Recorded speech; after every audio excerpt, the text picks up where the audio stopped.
2심 판결에서 재판장이 SK의 성장사를 강하게 왜곡한 점, 이를테면 노태우 전 대통령의 비자금이 흘러들어갔고 노태우 전 대통령의 후광을 얻어서 SK가 힘을 키워왔다. 이 부분에 대해서 최태원 회장과 SK 측은 피땀 흘려서 일한 임직원들의 성과물이 마치 사돈 관계로 형성된 데 대해서 강한 유감을 표하고 또 이에 대해서 입장문을 준비하는 회의였다고 제가 조금 전에 SK 취재를 통해서 들었고요. 예. 오늘 SK가 이 부분에 대해서 입장문을 아마 낼 것으로 보입니다. 저는 300억 원 들어갔을 수도 있다고 봐요. 근데 그거는 그 태평양 제국 SK 정권 인수고요. 예. SK 그룹이 성장하는 데는 저는 이제 노태우 대통령의 역할이 그렇게 크진 않았다 봐요. 크지 않다. 왜냐하면 이제 SK 그룹은 크게 SK 텔레콤하고요. 예. 그다음에 SK 하이닉스 두 개가 축입니다. 근데 그 SK 텔레콤이 처음에는 이제 원래는 주려고 그랬어요. 근데 그때 YS 김영삼 후보였죠. 강력하게 반발해가지고 반납을 했습니다. 자, 장가 기자, 지금 최근 방금 들어온 소식이죠. 오늘 오전에 최 회장이 긴급 대책 회의를 열었다. 이 내용인데 어떤 내용이죠? 그렇습니다. 오늘 오전에 임시회의가 SK에서 열렸다고 합니다. 자, 이건 제가 조금 전 방송 중에 직접 취재를 해서 내용을 좀 들어봤는데요. 네. 자, 오늘 오전 회의에는 최 회장뿐만 아니라 SK그룹 주요 계열사 CEO들이 모두 참여한 것으로 알려지고 있습니다. 자, 지금 한 기사에서 알려지기로는 2심 결과에 대해서 대법원 상고뿐만 아니라 향후 대응 방안 등에 대해서 논의한 것으로 알려졌다라고 했지만 SK 측은 이는 사실이 아니라고 했고요. 자, 왜 회의를 했냐면 2심 판결에서 재판장이 SK의 성장사를 강하게 왜곡한 점, 이를테면 노태우 전 대통령의 비자금이 흘러들어갔고 노태우 전 대통령의 후광을 얻어서 SK가 힘을 키워왔다. 이 부분에 대해서 최태원 회장과 SK 측은 피땀 흘려서 일한 임직원들의 성과물이 마치 사돈 관계로 형성된 데 대해서 강한 유감을 표하고 또 이에 대해서 입장문을 준비하는 회의였다고 제가 조금 전에 SK 취재를 통해서 들었고요. 예. 자, 오늘 SK가 이 부분에 대해서 입장문을 아마 낼 것으로 보입니다. 예, 그렇군요.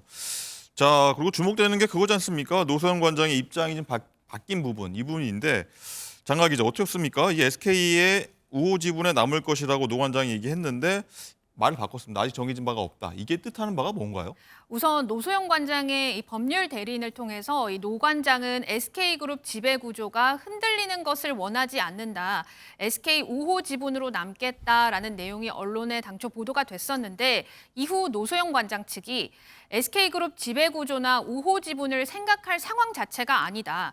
향후 상황에 대해서 이런저런 의견을 밝히는 것이 적절하지 않다는 입장이라고 했습니다. 자, 지금 주식 지분, 우호 지분 이런 얘기가 왜 나오냐면요. 아직 2심 판결이긴 합니다만 최 회장 입장에서 1조 3,808억 원에 달하는 이 현금을 마련해서 재산 분할을 하기 위해서는 아마 주식을 팔아야 할 것 같은데 예. 만약 노 관장이 현금 1조 3,808억을 받았다면 그 현금으로 SK 지분을 매수하는 등 경영권에 참여하지 않을까 이런 해석이 나오고 있는 겁니다. 이게 아직 3심이 남아 있어서 가정일 뿐이지만요. 실제 노 관장이 지난해 한 인터뷰에서 만약 SK 주식을 분할받으면 SK가 더 발전하도록 적극 협조할 생각이다. 이렇게 말한 적도 있거든요. 물론 2심에서 현금 지급이라고 했지만 최 회장이 재산 분할을 위해서 이 주식을 파는 만큼 지분이 떨어지게 된다면 노 관장이 지분을 사서 향후에는 좀 힘을 보태지 않을까 이런 해석이 나왔던 겁니다. 실제 노 관장의 이 자녀가 모두 이 SK에 적을 두고 있기도 하고요.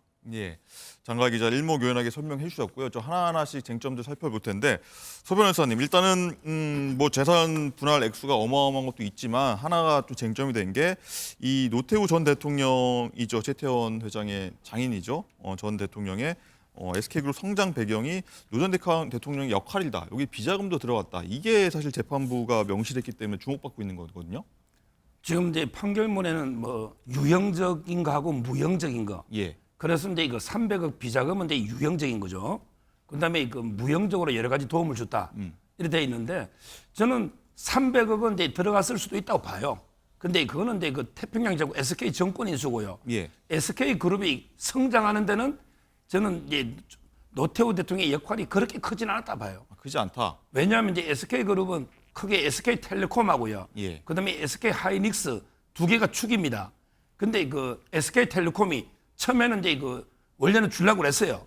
근데 그때 YS 김영삼 후보였죠. 강력하게 반발해가지고 반납을 했습니다.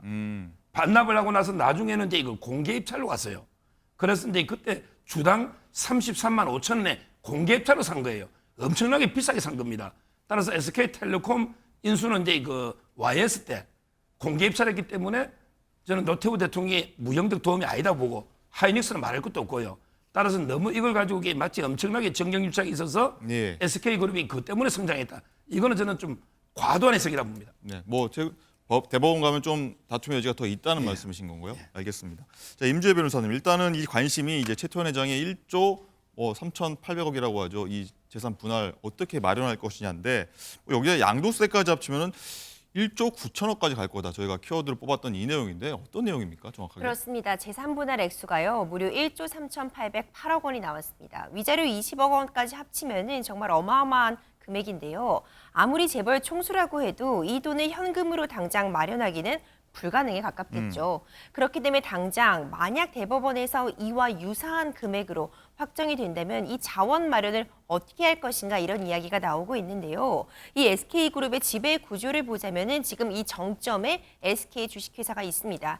이 부분에 대해서 주식을 처분하거나 한다면은 해당 SK 주식이 최태원 회장의 재산 대부분을 형성하고 있긴 하지만 바로 경영권이 흔들릴 수 있거든요. 그렇기 때문에 이 주식 처분을 하지 않는 방안을 고려하고 있을 텐데 주식을 처분한다고 해도 문제가 있습니다. 네. 대주주의 경우에는 주식을 양도했을 때 3억 원 이상의 이득을 얻게 되면은 이때 세금이 무려 27%가 넘게 부과가 예. 되거든요.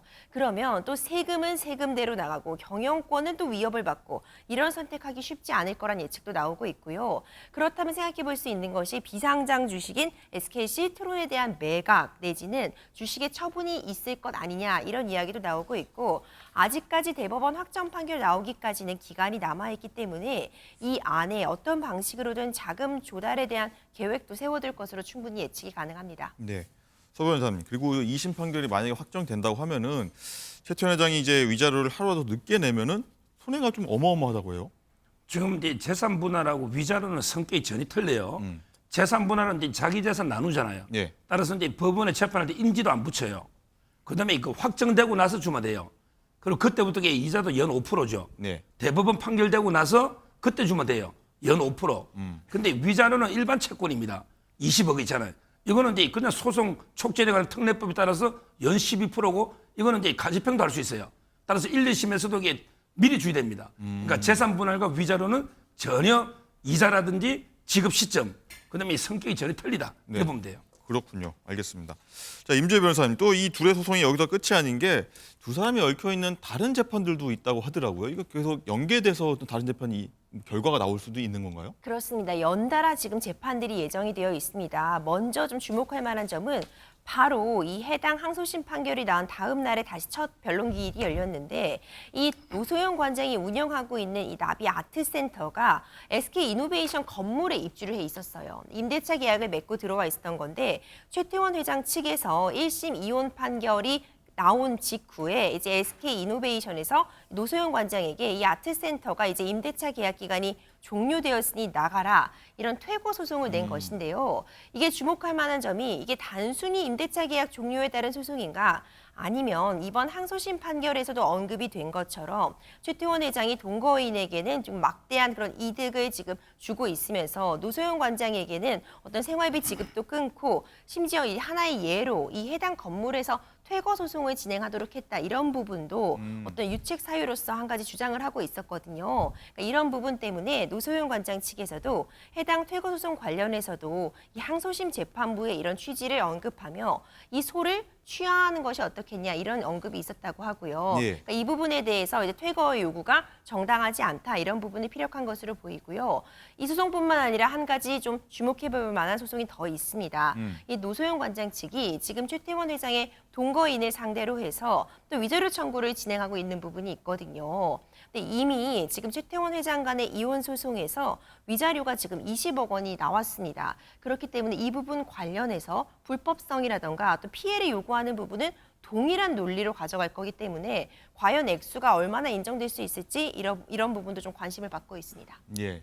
자, 그리고요. 김은배 팀장님, 일단 최 회장과 노소영 관장 이 두 사람의 이혼 소송 판결문이 보통 판결문은 유포되면 안 되는 걸로 알고 있는데 이 유포되는 일이 벌어져서 최 회장 쪽에서 이제 조치를 취하려고 하고 있는 것 같아요. 그렇습니다. 그 이혼 소송 판결문이 지금 온라인이라든지 커뮤니티 이런 데에 지금 유포가 되고 있는데 최태원 회장 측에서 뭐라고 하냐면 최초 유포자 신원이 이상입니다. 네. 그 사람에 대해서 명예훼손죄로 경찰이 고발하겠다 뿐만 아니라 이걸 다수에게 퍼뜨린 사람 있지 않습니까? 고의적으로 퍼뜨린 사람에 대해서도 선처와 합의 없이 강력하게 그 법적 대응을 취하겠다는 얘기는 그 판결문에 사실은 그 자녀 문제라든가 가족 간의 사인 대화가 있거든요. 이게 이제 문제가 되기 때문에 이렇게 했다는 얘기고 원래 그 최 회장 측에서 뭐라 했냐면 판결 선고 전에 요거를 원천적으로 연락을 막아달라고 요청을 했는데 또 노소영 관장 측에서는 뭐라 했냐면 무슨 상관이냐 나 돌아했거든요. 네. 그런데 항소법원에서 사실은 선고 이후에 요 열람할 수 있게 그 온라인에 올렸거든요. 법원 대신만 법원이 잘못한 겁니까? 그거? 전산방에. 예. 그러니까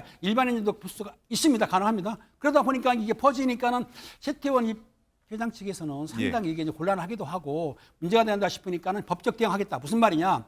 열람하거나 거기에 대해서 비방할 경우에는 법적 대응을 하겠다고 강력하게 지금 선을 그은 것이죠. 예, 임재 변호사님, 그럼 이 법원이 잘못한 건지 아니면 뭐 여기에 대해서 좀 뭐 죄를 물을 수 있는 건지 궁금하거든요. 그러니까 가사 사건 같은 경우에는요, 말씀 주신 것처럼 굉장히 민감한 어떻게 보면 사생활에 담긴 영역들이 들어있기 때문에 원칙적으로 일반인이 다른 판결들과 달리 뭐 사건 번호나 당사자 명을 알고 있더라도 열람이 가능한 것은 아니지만요. 다만 그래도 법원 내부의 시스템망에는 원래 공개가 될 수 있습니다.